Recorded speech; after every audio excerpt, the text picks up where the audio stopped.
విద్యార్థుల ఉన్నతికి ఎన్టీఆర్ ట్రస్ట్ కృషి చేస్తుందని సంస్థ మేనేజింగ్ ట్రస్టీ నారా భువనేశ్వరి తెలిపారు.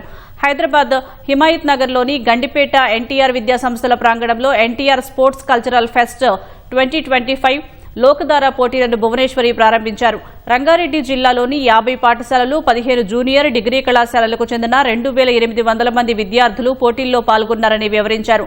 స్కూల్ విభాగంలో కబడ్డీ, ఖోఖో, వాలీబాల్, కరాటే, కళాశాల విభాగంలో క్విజ్, ఉపన్యాసం, నృత్య, గానం, చిత్రలేఖనం, వర్ణ చిత్రకళా పోటీల్లో విద్యార్థులు ఎంతో ఉత్సాహంగా పాల్గొంటున్నారని వెల్లడించారు. పడిలేచే కెరటాల్లా విద్యార్థులు జీవితంలో ఎన్నో విజయాలు సాధించాలన్నారు.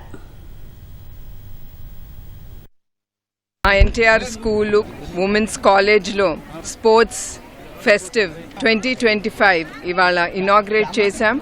దీంట్లో సుమారుగా 34 స్కూల్స్ పాల్గొంటున్నారు. ఒకటి పిల్లలు గుర్తుంచుకోవాలి, మనం కింద పడినా కూడా వాళ్ళు లేచి వాళ్ళ జీవితాల్లో పరిధికెళ్ళాలని నేను కోరుకుంటున్నాను. That is not the end.